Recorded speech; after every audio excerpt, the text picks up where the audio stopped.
Fellow conspiracy realist, have you ever wished that your workplace was stinky? Have you ever walked in and said, I wish this was a little more skunky? Yeah. No, maybe. I don't know.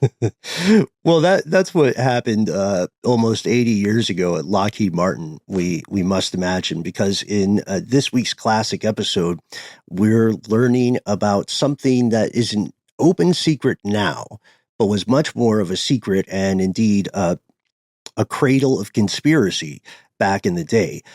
Lockheed Martin has worked hand in hand with the U.S. government to create a lot of weird secret stuff. Mm-hmm. Weird, wild stuff indeed. Johnny Carson would be proud. Yeah. Well, and just this past week, as we're recording this, the U.S. Army celebrated, I think, 250 years of existence. And off air, we were just talking about the technology on display during the parade that occurred for that stuff. And just thinking about how far the leaps and bounds that technology has taken, specifically in aircraft, but then also on, ground stuff that the Army uses. And a lot of those leaps and bounds occurred inside this place. Mm-hmm. And we jump right in to the history of Skunk Works. From UFOs to psychic powers and government conspiracies, history is riddled with unexplained events. You can turn back now or learn the stuff they don't want you to know. A production of iHeartRadio's How Stuff Works.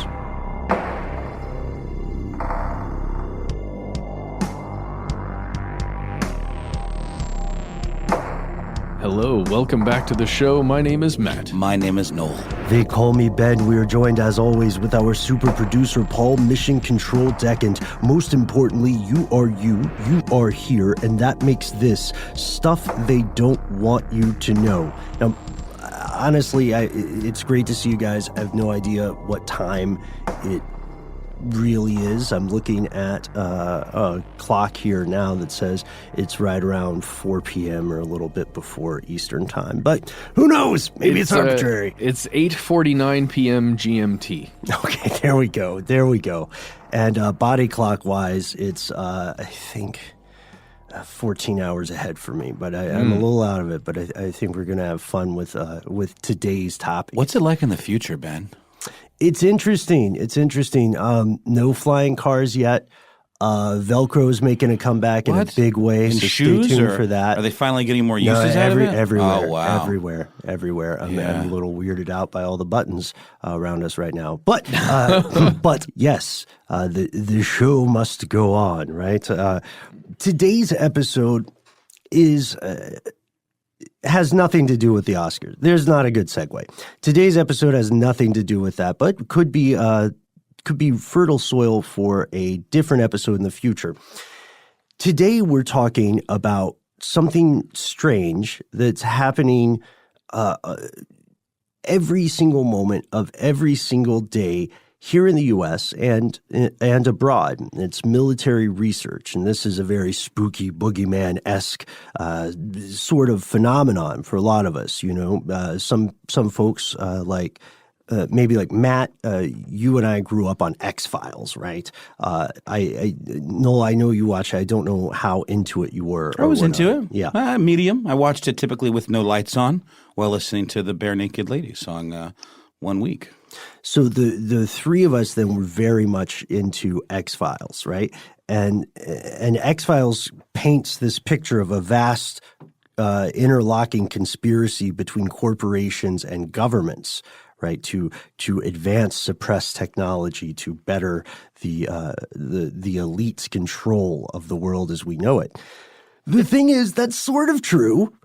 It's sort of true. You don't need aliens for that to be true. It's no secret that the world's militaries have loads and loads of classified weapons, hardware, strategies, including psyops, techniques, and all this other stuff. But where do they come from? In the United States, one of the answers to this question is inevitably something called Skunk Works.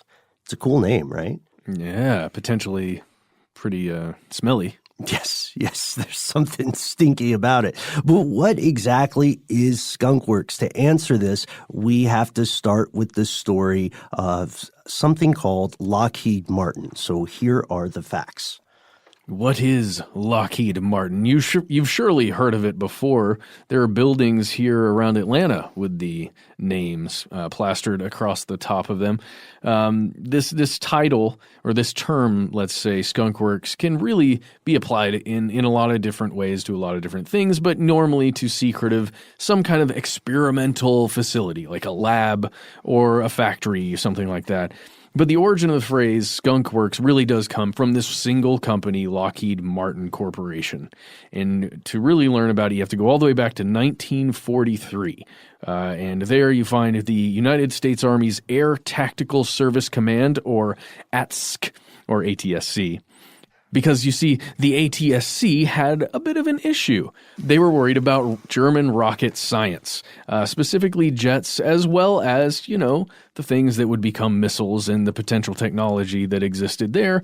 Because, as we've learned in previous episodes, German technology, or scientists there in Germany, really were the ones that created rocketry. Right, yeah. Nazis are the reason the U.S. got to the moon. Werner Braun. Right? Did I say that right? Yeah. I think I left the N out of the Von, but you got what I was getting at. So the officials there from the ATSC, they met with the Lockheed Aircraft Corporation, and they said, okay, guys, let's figure out what we can do on this end to catch up with this technology and make some of our own revolutionary rocketry happen here. Yeah, and they also said, let's do it quickly. Yesterday. Right, let's do it yesterday. About a month after this meeting in 1943, there was a team led by an engineer named Clarence L. Johnson, plain old Kelly to his friends. They came back to ATSC and they said, okay, we're going to build a jet for you, the XP-80 Shooting Star jet fighter. Uncle Sam gave it the green light. Lockheed began developing the first U.S. fighter jet in June of 1943. This is, we should note, the official narrative. You're going to have some other reporters and historians who will argue that the true story begins a little bit earlier in the late 30s. But this is like, if you ask someone at Lockheed, what happened, what's Skunk Works, this is the official answer. And that jet fighter, the XP-80 Shooting Star, is the birth of what today is known as Skunk Works. And Lockheed is surprisingly transparent about the origins of this organization. It emphasizes that it was a pretty informal and urgent need that created this collaboration. The formal contract for the XP-80 did not arrive at Lockheed until October 16th of 1943, which was 4 months after work had already begun. And this would prove to be kind of a common theme within the Skunk Works story. Many times a customer would come to Skunk Works with a request, and on a handshake, the project would begin. That's crazy to me, given the amount of money some of these projects must have cost. No contracts in place, no official submission process at all, right? Yeah, just some make it happens and some handshakes. Johnson and his team eventually, they didn't just design the XP-80, they built one in less than 150 days, and only 143 days. Their deadline was 150. This was only possible, by the way, because he broke the rules. He broke all of the rules that were in place. Johnson, you see, felt that the primary problem with Lockheed and government contracts was all the red tape, all the bureaucracy. He wanted to shoot from the hip. He said, we don't need these plans and all these reviews. So he didn't just ignore the status quo. He built his own set of rules, 14 commandments, the first of which is the manager of Skunk Works must have complete control over everything in his program and should not have to answer to anyone higher than a president in a company. So he wanted complete control. He wanted a fiefdom, essentially, that was answerable to very few people. And he also, in direct contrast to a lot of the normal standard operating procedures, Kelly wanted a minimum number of people involved, and he was brutal about it. Yes, and this is number 3. The number of people having any connection with a project must be restricted in an almost vicious manner. Use a small number of good people, 10% to 25% compared to the so-called normal systems.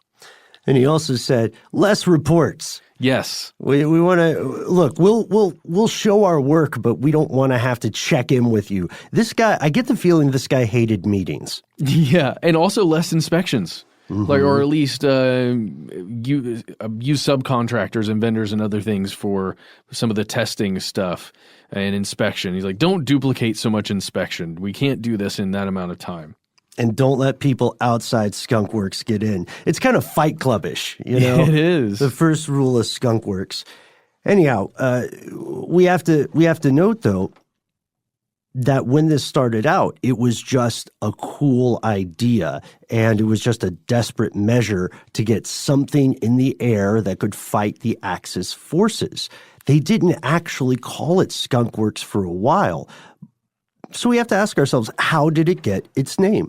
How indeed. Well, oddly enough, it's kind of a sweet story, at least the way Lockheed PR tells it, because the war effort was in full swing. There was no space available at Lockheed's facility for Johnson's effort. Johnson's organization operated out of a rented circus tent next to a manufacturing plant that made plastics formerly, and that produced a very strong odor, which permeated this tent. So members of Johnson's team were cautioned that design and production of the XP-80 had to be carried out in strict secrecy. No one was to discuss the project outside the small organization, and team members were even warned to be careful how they answered their phones. Right? So a team engineer by the name of Irv Culver was a big fan of Al Capp's newspaper comic strip Lil Abner, in which there was a running joke about a mysterious and malodorous place deep in the forest called the Skunk Works, S-K-O-N-K. There was a strong beverage being brewed from skunks, old shoes, and other odd ingredients. Yeah. So one day, this guy, Irv, he gets a phone call, and he answers it in kind of a glib manner, and he goes, Skunk Works, inside man Culver speaking, and people loved it. It was a great inside joke, because, you know, when you work in an office with the same people, you love an inside joke.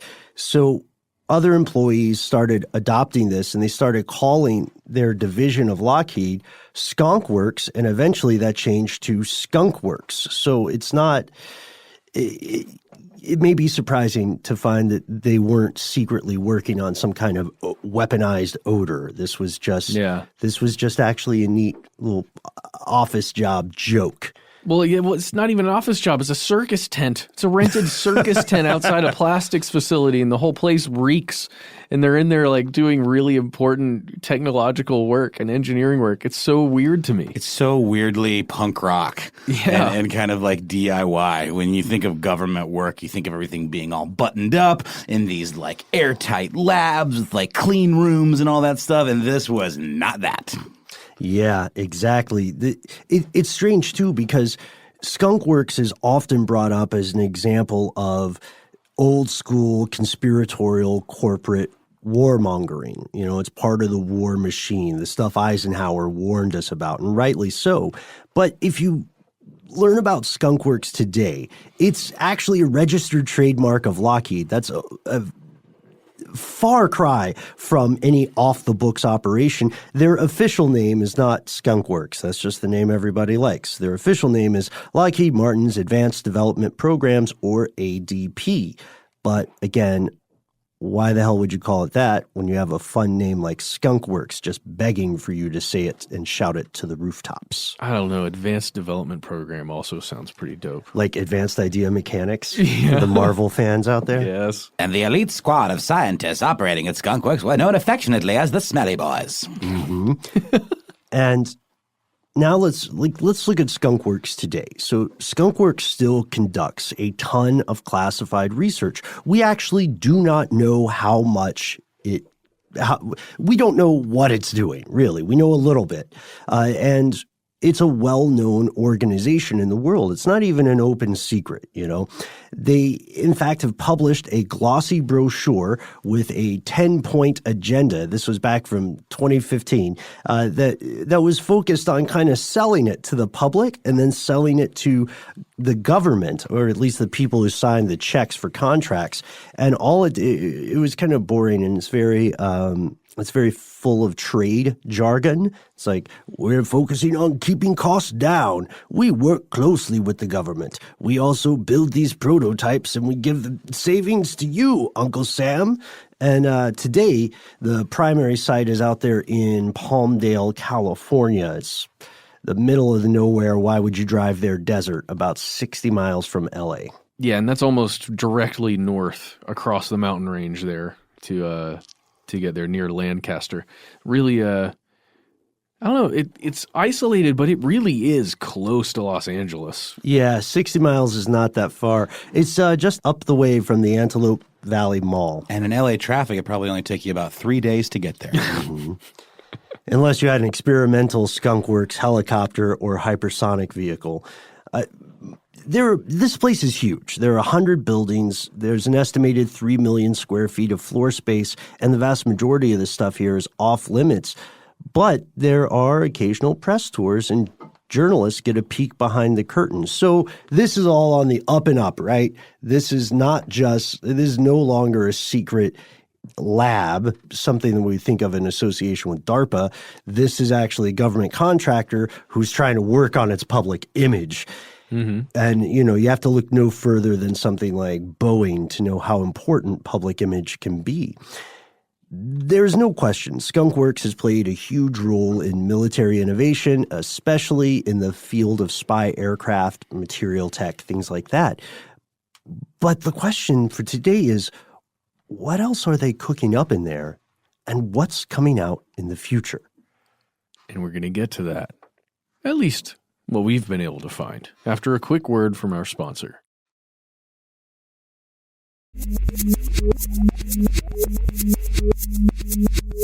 Here's where it gets crazy. All right, so we have to open this conversation with an age-old dilemma, the problem with secrecy, which is, you know what, sometimes I think we should just make this a children's book and make it a pop-up and put it out in every school in America. This is a huge problem, and people don't think about it as often as they should. Well, Ben, in that children's book, I mean, it really just boils down to one age-old adage, which is secrets are no fun. Secrets hurt someone. Where's that from? You know, children.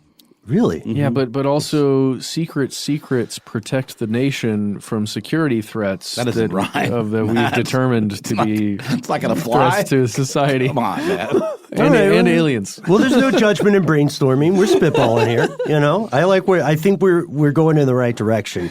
It's true though. It's a huge problem. If you're a government, you have to have secrecy because you want to keep your rivals from stealing your technology or getting a jump on your research. That's a huge deal now. Like, the primary intelligence operations of the Chinese government are almost entirely corporate and military espionage. And if you don't have operational security, you could find yourself in a situation where facilities are bombed and people genuinely die. That old saying, loose lips sink ships, is meant to be taken literally. Got the right idea, Ben, there. I like that one. That rhymes. I didn't write it, but I can wrap my head around that one. But here's the other side of the problem. If you are a government, especially if you're the kind of government that allows citizens to vote, which has been, enjoying a brief moment in the sun. We'll see how long democracy lasts. Yeah, we'll see how long the fad goes. Yeah. But right now, it's about as successful as, say, Beanie Babies in the 90s. Hacky sacks, perhaps. Yeah. If you're one of those governments, you also need at least the illusion of transparency. You need, at the very minimum, you need performative transparency, meaning that people want to know where their tax dollars are going. Totally. They want to say in what their government does. Totally. You have to at least make them feel like that is an option, even when, and especially when it's not, especially when you consider that old Eisenhower quote. Every gunship that is made Every warship launched, every rocket fired, signifies, in the final sense, a theft from those who hunger and are not fed, those who are cold and are not clothed. And it's true, right? If voters don't know what is being built, they cannot reasonably determine whether that money was well spent, right? Especially when you consider every dollar that goes to a battle is a dollar that goes away from the people of a country. Eisenhower is right about this. We can argue that this trade-off is worthwhile if we know what's happening, we as voters. This leads us to an important, heartbreaking problem. There are no shortages of countries that spend tremendous amounts of cash, blood, and treasure on their militaries while their people literally starve. We're not being hyperbolic. While they die of starvation, dysentery, things like that.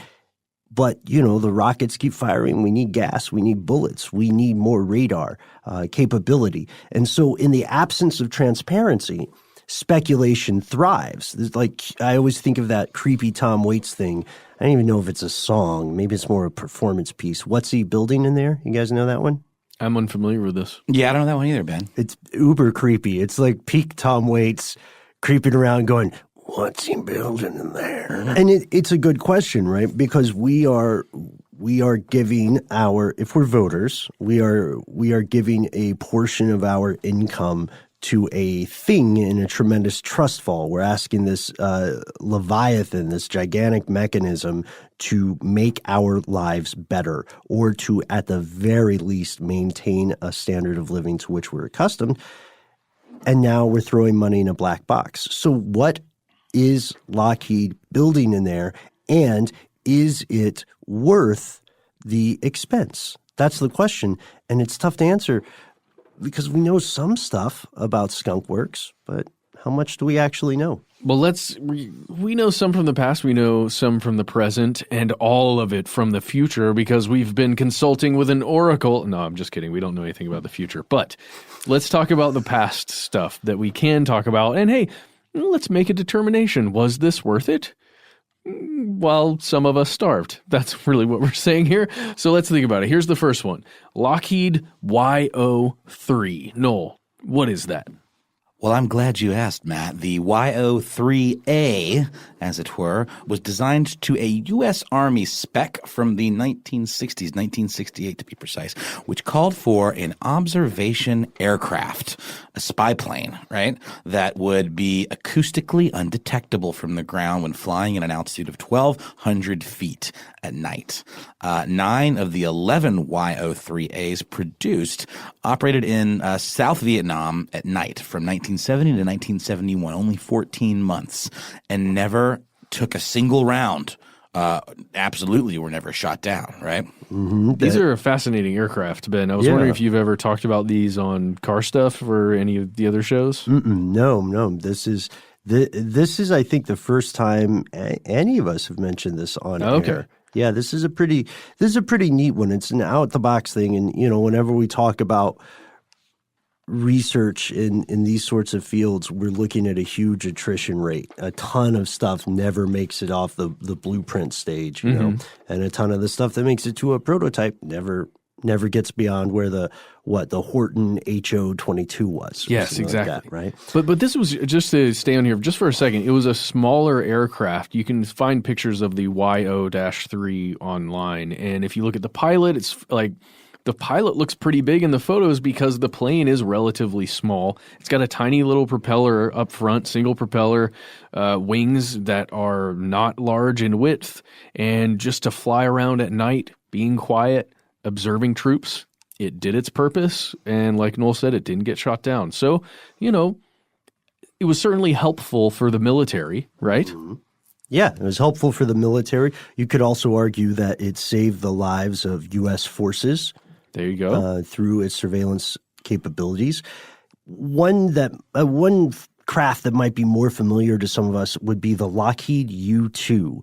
In 1955, Skunk Works got this contract from the CIA to build a spy plane known as the U-2. Later, this one was so popular that a certain Irish band named themselves after it. The letter U and the numeral 2. Yes.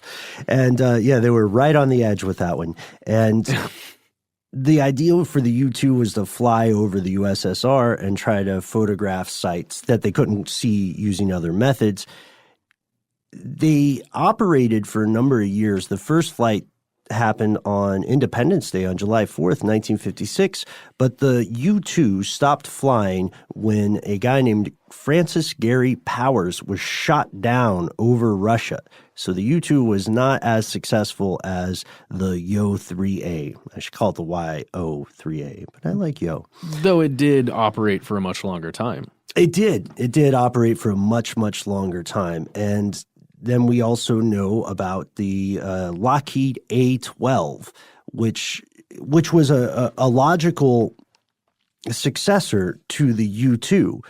Because when Skunk Works was, a lot of people don't know this, when Skunk Works was building the U-2, they baked into their predictions that this would have a short shelf life. They said, look, this is going to work really well for a second, and then it's going to blow up in our faces, like the Spice Girls or the Macarena song, Why would they build a plane that was designed to blow up in their faces? That doesn't seem very effective. So, okay, let's just talk about this really quickly. So the U-2 plane, the Lockheed version of U-2, was a really cool spy plane. It was huge, like really, really large. And generally, the ones that I've seen, at least in museums and a couple other places, were painted this like gunmetal black or like a dark gray, that color. They were to operate in the sky, to be, almost undetectable and just flying over those places, right? But it looks kind of like a jet. If you think about a jet, the way a jet plane looks, it kind of looks like that. The one that we're talking about now, the A-12, this thing looks out of this world. Really? Yes. Big?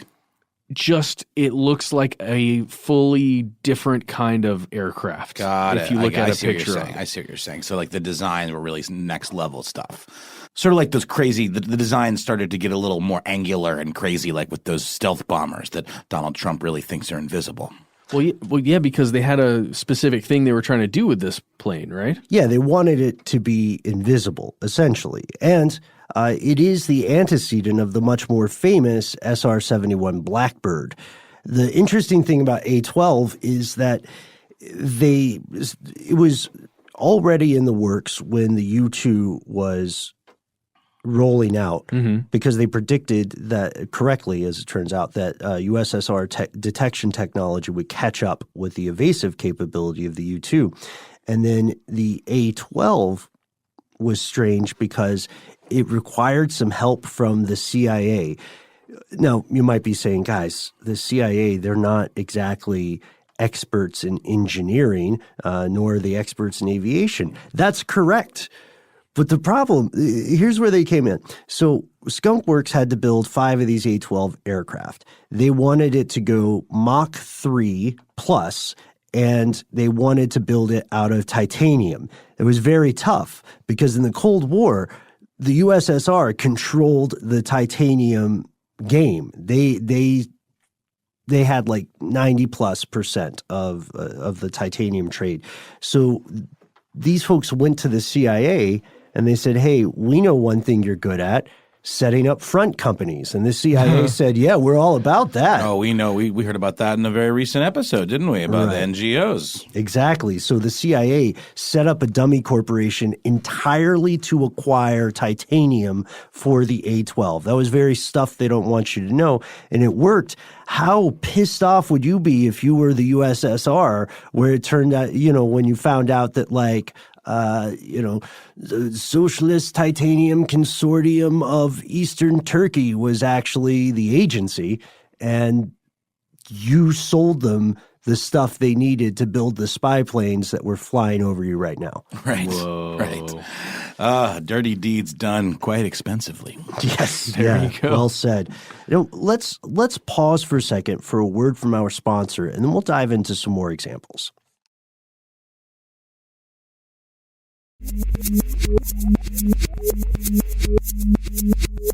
And we're back. Now, we mentioned this earlier. This is one of the more famous U.S. spy planes, also built by Skunk Works, the Lockheed SR-71 Blackbird. And I don't want to get in too deep with the Marvel fans, but I think didn't the X-Men have a Blackbird at some point? You mean their plane? Yeah, It looks kind of like that. It I did think. look. You're talking about the one that would take off from the ground, and then it would zoom off. It can't- was called the X something. It was definitely called the X. X-Jet. Yeah, probably. There you go. I think it looks like a Blackbird. Well, that's the thing. The one we talked about before the break there, the A-12 and the SR-71 look very, very similar. Just slightly different shape of the nose, basically, is what you look at when you're looking at it. It looks very, very similar. No, it's the X-Men Blackbird X-Jet. What? Mm-hmm. It was straight up a Blackbird? Yep, the Blackbird, also nicknamed X-Jet, is a fictional aircraft appearing in American comic books published by Marvel Comics. Nailed it, Ben. What does it look like? It's the one you know from the movies. It's real narrow, tapers off, like it's got the wings are in the back, and then the body is real skinny and kind of goes forward. At least that's how they depicted it in the films. And I think you're right, Noel, that it does have that vertical takeoff and landing capability, which the real Blackbirds can't do. Right. Okay. Okay, the wings are very different, and they are X's. But Yeah, but it's a Blackbird. It looks like a Blackbird.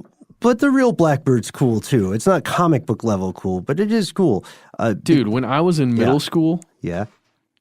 this was the coolest thing that had ever existed. Were you one of those guys who had a poster of it? Yeah. Did you build a model? I did, and I went and checked it out at the museum that they have there in Warner Robins. Cool. And I wanted to pilot one of these things. It was my biggest dream. That's true. I don't know if a lot of people are aware of this, but Matt, you grew up relatively close to an actual Skunk Works facility, I did. right? Yep. Okay, we'll move on then. Yep. So, but no, I think a lot of maybe you listening out there like saw a picture of this thing. It just looked so futuristic and unreal. And when you started to learn about the physics of it, how it actually expanded a little bit when it got up to the speeds that it could reach because of the heat that was going on and with the metals that were involved,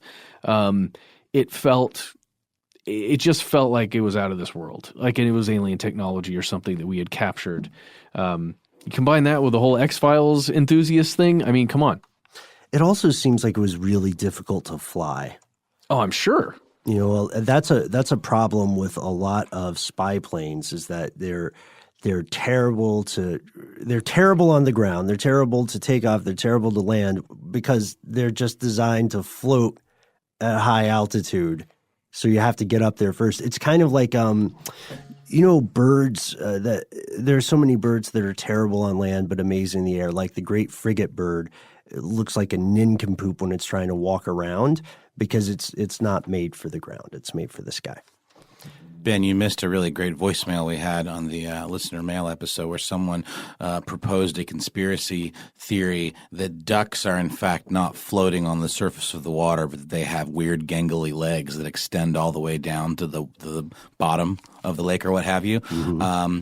And that really triggered me, the thought of that, the image of that. In just a minute when you were saying, some birds are terrible I was really hoping you would just stop short and just say birds are terrible. Yeah. I'm going to give this to you. It's an evil gift, and I'm sure you're already aware of duck penises. Mm-hmm. They're corkscrew, right? There are many. Did you bring me one from? No. Never mind. I don't want to scoop you.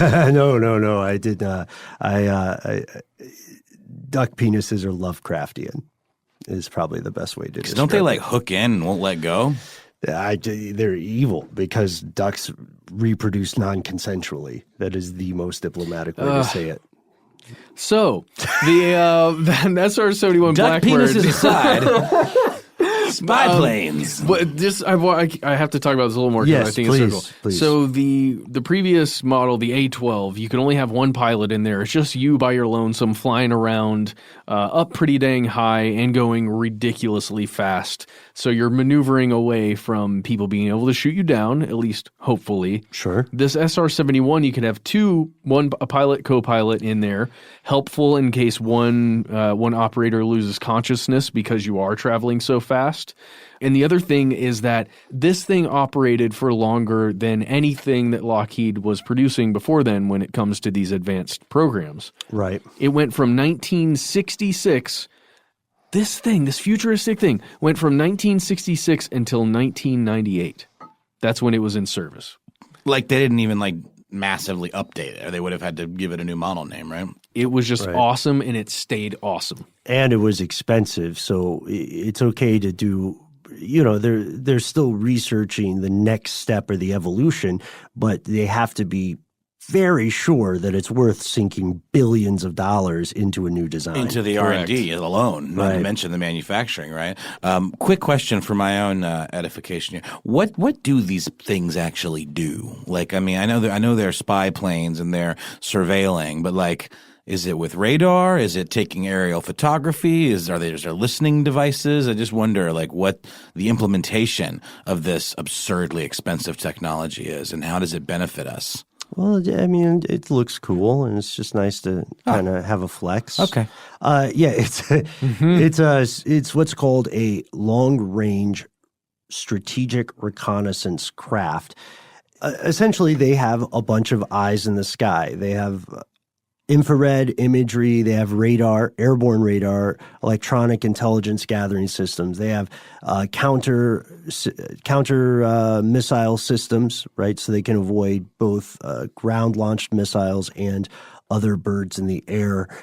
And they have these huge cameras. To your point, Matt, about why there was only one person in the predecessor, in the A-12, and while there were two in the Blackbird, for that second person to be able to fit in the Blackbird, the designers had to remove the principal sensor, which was on the A-12, which was this huge, large focal length optical camera. So they were flying over and taking pictures, more or less. Yeah. And they weren't dropping bombs on civilians or freedom fighters. Got it. So another thing that's interesting here is this spy plane, these spy planes specifically, saw the rise of government-mandated drug use because it's the only way that pilots could remain alert while they were on these missions. Whoa. This has been confirmed. It used to be considered a secret, but even up into the Gulf War, pilots were taking amphetamines.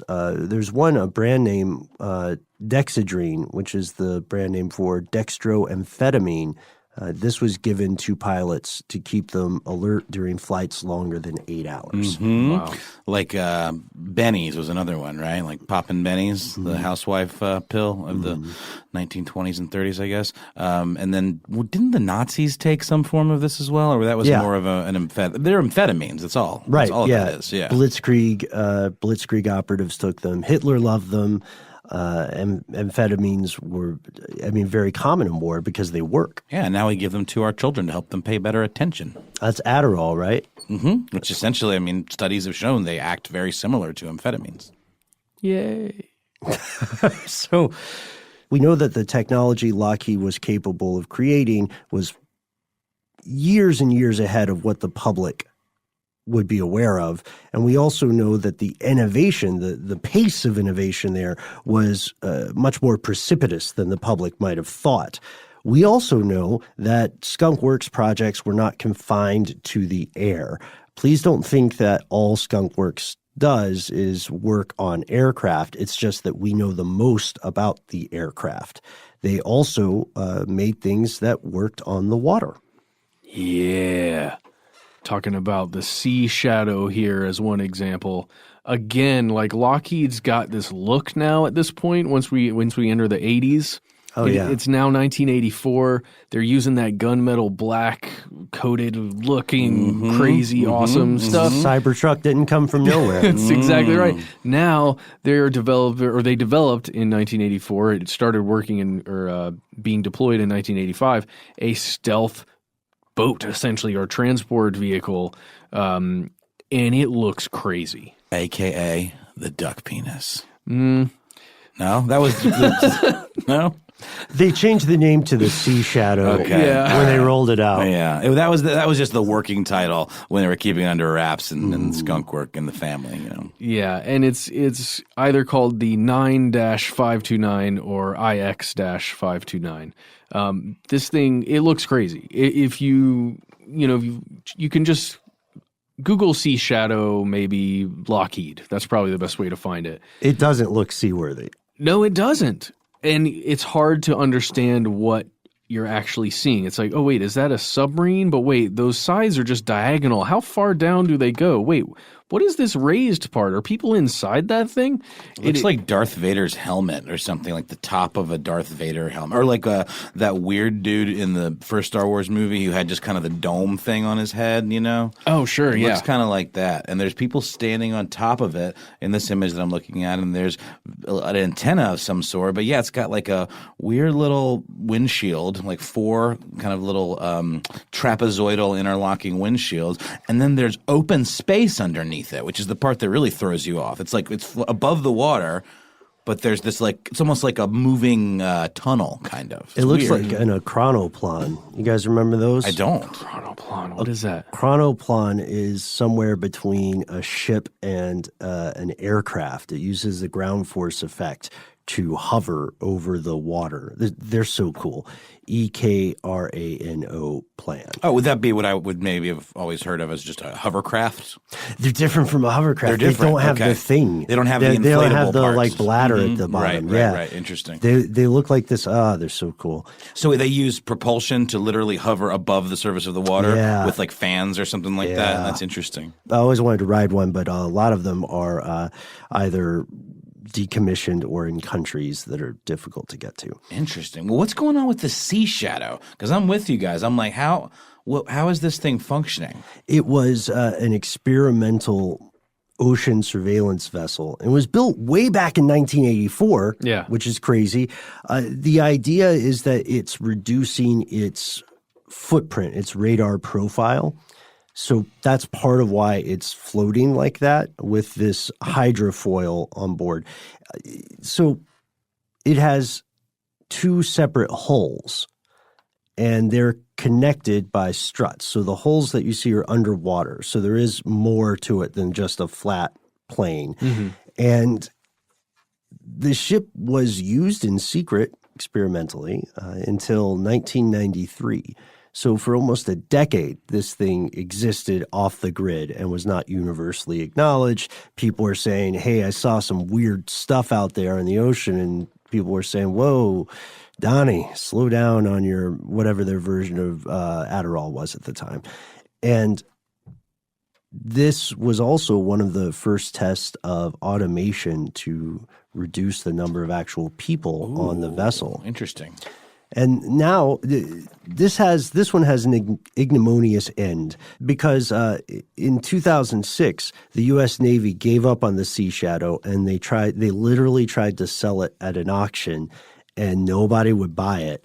And so then they said, okay, we're just going to sell it for dismantling. You can dismantle it, you can take away the parts, we got rid of the secret stuff.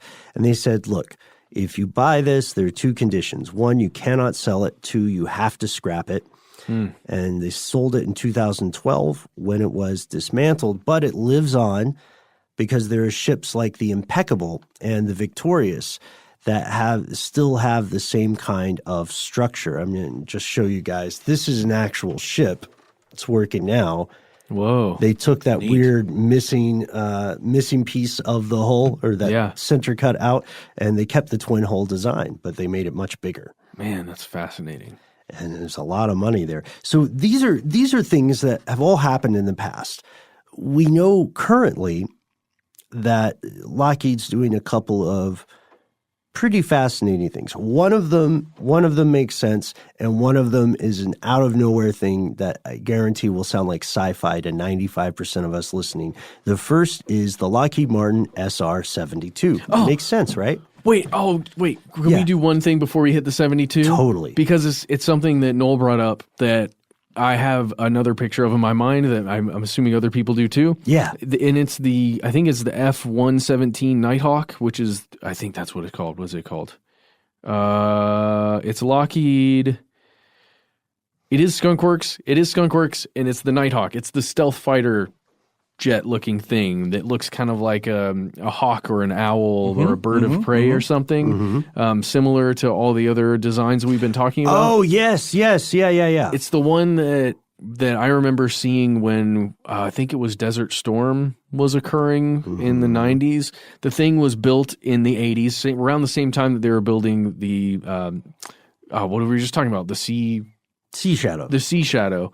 And it wasn't publicly acknowledged until 5 years later, and then it didn't actually make an appearance anywhere operationally until Desert Storm. But it's just another one of those iconic planes that was used for a lot of different things in secret for a long time, and then eventually it was made public. So what was like a big unveiling when they decide to make these public? Is it only when they decommission them? Like when is the moment that the public gets to know about these cool, sci-fi looking spy planes? Well, here's the way I think it goes down. It appears in an operational capacity somewhere in another country, probably where there is, a conflict occurring. Sure. That one of these things gets used. And either it gets shot down, one of them gets shot down, or one is caught, operating, and then the United States military has to kind of just gotta say, cop to yeah, it. okay, Yep. that was us. Yeah, kind of like the stealth helicopters. With the Bin Laden raid? Right.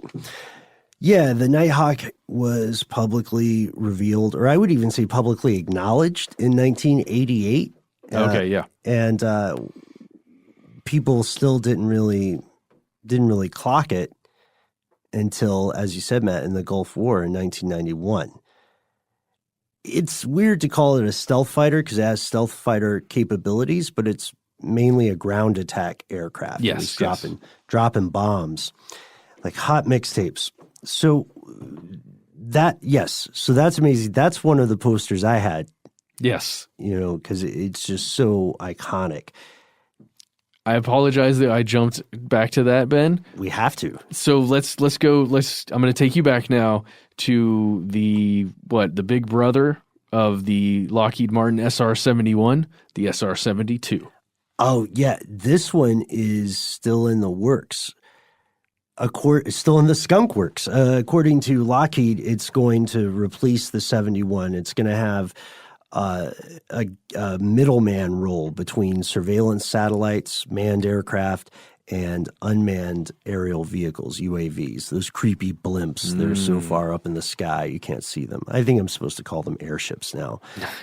So the idea here is that the SR-72 is going to be able to leverage all this communicative ability and its high speed to get in and out of protected airspace and sneak pictures, sneak surveillance, or blow up a target before people can detect it at all, much less intercept it. This is dangerous stuff. And it's, if you're going to be alive for the next few years, you're going to see it in action, or you're going to hear about it. The last thing, this blew me away. I don't know what you guys think about this. Paul and I were talking about this earlier. The last thing that Lockheed Martin has confirmed that they are working on is a compact fusion reactor. Yeah. Right. Fusion, the thing that we can't really do efficiently. They're jumping the gun from a fusion reactor, those can exist in a very inefficient way, to a compact fusion reactor. So have you ever been walking around with your backpack and you're like, man, this laptop's okay and I like my notebook, but I sure wish I had a fusion reactor. Well, it's not that compact, but it's on the way. We just talked about this with Chris Cogswell as like the pie in the sky thing. And how he said it would never happen. Yeah. Oh, and thanks to everybody who wrote in to let us know about that interview. We got some great feedback from that. Mm-hmm. I'm really looking forward to listening to it. I had to miss that one. This is crazy. I'm just reading about this right now for the first time, Ben. What? Yep. What? Skunk Works is officially building a fusion reactor. They're actually, as of 2019, they were on the 5th iteration of it, known as T5. It's a huge engineering challenge because they have some stuff that they have to keep very, very cold and some stuff that they have to keep very, very hot. And they have to put it all together and make it work without tearing itself apart or, exploding and raining death down upon us. I'm going to go ahead and call BS on this whole thing. I am reading about this online right now in 2020, talking about how this was unveiled in 2015. And Ben, if this was actually a program they were doing that Skunk Works was working on, it would never be revealed until, as we've seen with each other example here, like 5-10 years later. This, I'm just calling it right here, and this is my opinion, but this is Skunk Works and Lockheed like putting up a smoke grenade just to be like, hey, look over here, guys. Put all your money, Russia and China and other large state actors, into this technology that you'll never be able to do. That's what I'm saying. Wow. Okay. I see what you're saying. That's crazy because the official line from Lockheed is that the U.S. military wants to create something that can be a portable generator. Of course they do. Because think of the supply chain for, diesel or gas-powered vehicles, right? That's one of the that's a huge expense in war, if not one of the most egregious expenses. But yeah, a compact fusion reactor. What? Yeah. How compact are we talking here, guys? I mean, it's not a backpack again, but if you look at some of the articles, you can see. Bigger than like a generator you might buy at Home Depot. Yes. Yeah. Dude, there's a picture on this. There's a picture. I'm assuming that they're saying is from this thing in the Skunk Works from thedrive.com. And it looks like a big PR photo of a bunch of engineers touching one individual piece of this compact reactor. Right. Dude, this is not real, man. That's probably that's probably a vacuum chamber. You know what it looks like? It's probably an image of a vacuum chamber that they're just messing with. It looks like one of those tanks you'd see at a beer brewery. I'm sorry, I was sure. off mic when I said that. But really, I mean, it's an industrial piece of industrial equipment. It's not, when they say compact, I mean, it's smaller than like a reactor you'd see it with one of those cooling towers and the whole nine and all that stuff. Obviously, that's not the actual reactor, but fascinating. No, I think it is. No, this is self-contained. I just mean like a nuclear power plant. The reactor is not the big thing that you see. The cooling tower. Yeah, that's a separate. And people have them. Some people mistakenly believe that is the reactor. Yes, it's a good point. So the predecessor of this current one, this T5, was only 1 meter in diameter and 2 meters long, which is big. Again, it's bigger than a backpack or a bread box. I was just thinking about, I was thinking about a conversation we had a while ago. Matt, I just want to double check. Your parents actually do use a bread box? Yes. So weird. Do they also keep their eggs out at room temperature? Never. Do they churn their own butter? Never at room temperature. That's a thing, though. I know. Yeah, but because they of don't do it. the goop, the gunk that's on the eggs. When that's the reason grocery store eggs have to be refrigerated. The gunk is washed off of them.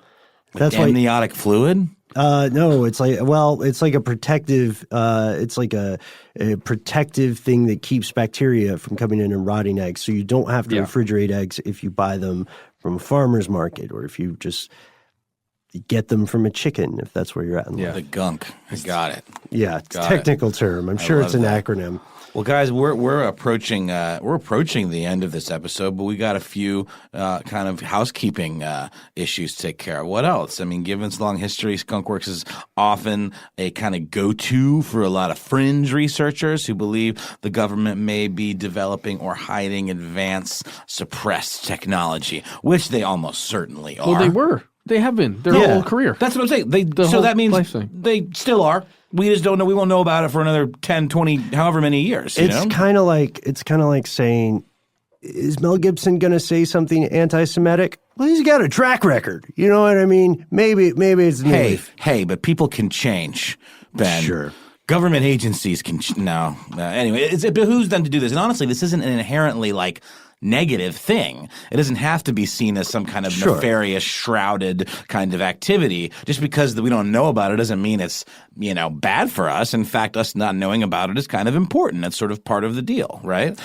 But gone unchecked, and we can't follow the paper trail of the funding and all that stuff. I mean, there certainly can run amok. Now, I do object to calling this housekeeping, because I would say the most important part of this episode is the concern of active secret research and suppressed technology in Lockheed's case does not come from just some rabbit hole or some sort of creepy copy pasta, nor does it come from the dilemma of state secrecy. In June of 2008, Skunk Works went on an unprecedented, unexplained hiring binge, and they didn't fire a bunch of people either. They hired a bunch of people to do something. We just don't know what it was. The reason or the reasons behind this hiring spree are still not clear. They increased their size by a third, by 33%.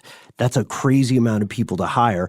And we don't know, again, we don't know what they were doing. We know what they acknowledge they're doing. They're these pretty, I wouldn't say super specific, but they have these categories. There are things like next-gen fighters, quieter supersonic planes, and then they have stuff that's pretty vague like revolutionary technologies. What is that? It could be anything. It's technology that promotes revolution. That's what I would assume. Right? And that's where we are today.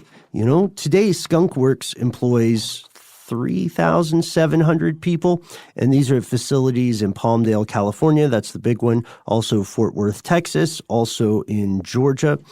They're working on at least 500 projects, most likely more, and it's in a range of stuff. Now, do you think it's public information? No, I can't imagine it would be as to who these people are that work for them. Are there high-level positions that are public-facing in Skunk Works that we can know about and talk to? Sure, yeah. There are PR folks, there are admin folks. The engineers are pretty locked down with NDAs. Yeah. And we've got some engineers in the audience today. If you're bound by an NDA, don't let us be the reason you break it. We don't want your jail time on our conscience or your fines. But if you can talk about it, we would love to hear your insight on what's going on here. But like Lockheed itself, and especially Skunk Works, it's so government adjacent that it's essentially like an extension of the government in some small way. I mean, it's a private industry, but there's so much back and forth between the two that I feel like it's almost inseparable. I don't know. Maybe I'm reaching there. What do you guys think? No, yeah. I mean, to me, it's very similar. I mean, it is just a contractor, and that's just the way it is, right? It's money changing hands to get to the experts. But what if they wanted to do business with China? Lockheed? Yeah. I mean, we export things to China all the time.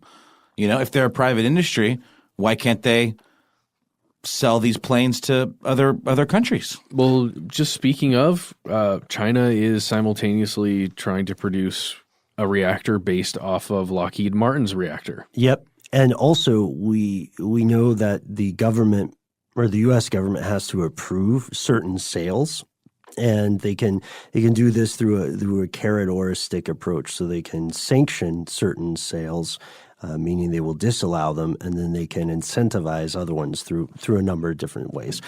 It's strange because everybody's trying to learn the same thing. They're trying to apply it in one way or another. The ultimate goal, of course, is to be the hegemon, to have the sovereignty and control of a given technology or domain. And that's why that's why Boeing, even if it goes bankrupt, something like that will rise up in its stead. because the state needs to have manufacturing capabilities like this. And that's why we know that the people at Lockheed and other associated things like Northrop Grumman will be working around the clock for the foreseeable future.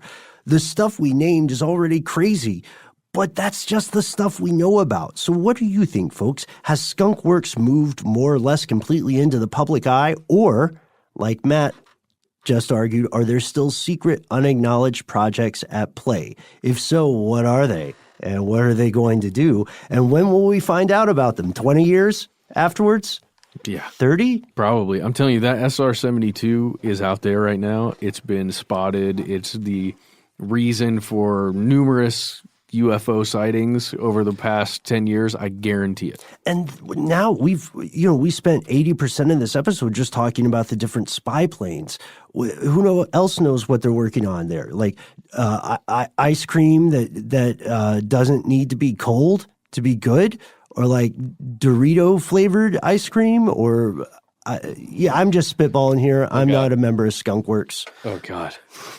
But we want to hear from you. We hope you enjoyed this episode. And again, if you're an engineer in the audience, we would love to hear your take on this, because a lot of the reporting on these sorts of things can be alarmist at times when it doesn't have to be.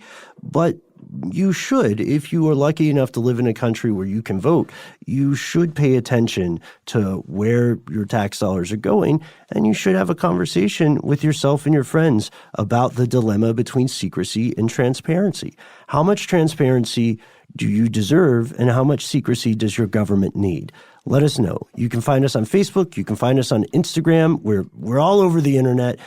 Say hello to our favorite part of the show, your fellow listeners, on our Facebook page. Here's where it gets crazy. But wait, you can also follow us as individuals online. You can follow me exclusively on Instagram at HowNowNoelBrown. I tried to get verified, but they rejected me. But you can still find me there. Just I promise I'm me. It's true. It's true. You could find me too. I'm Matt Frederick _ iHeart, I think. Are you verified? Do they verify you, Matt? No. They don't. The whole idea of verification is really trippy to me, because it's sort of like I can't prove that I am myself if I don't have that blue check mark next to my name. Would you have to send them like a birth certificate? You got to send them a copy of your photo ID. Oh, we'll do that. I tried. I got rejected. Oh. I'm not a public figure enough, I guess, for Instagram and their Understood. rigorous standards. Understood. You can also find me on Twitter, where I'm at BenBolinHSW. You can find me on Instagram, where I am in a burst of creativity at Ben Bolin. Thanks so much for tuning in. Thanks to our super producer, Paul Mission Control Decant. And if you are the kind of person who says, I love this show, I love you guys, I hate social media, I heard your Facebook episode, and I don't understand how you guys are still on that thing. How else can I contact you? Boy, do we have good news for you. You can call us. Our number is 1-833-STDWYTK. Leave a message. We'll hear it. It goes, well, you'll hear it first and foremost. I will hear it You're the first. first line of defense. It rings with the stuff they don't want you to know, beat, the unquantized beat theme, quite loudly. Every time you call, right into Matt's sleeping ears, and he wakes up and deals with it post-haste. You might get a call back personally from him, in fact. That's right. He's been known to do that. Dan, if you're still listening to this show, I would love to get a message from you. I think that would be hilarious. That would be putting great. that out there. Yeah. I'd love to play it on the air. That would be fun. At least it'll make it worth it, because we just freaked you out while you're in traffic driving. Potentially. Nobody listens this far into the episode. I'm telling you this. Nobody is listening to me. Yeah, we've seen the statistics. All right. Well, good night, everyone. Email us. We are Conspiracy@iHeartRadio.com.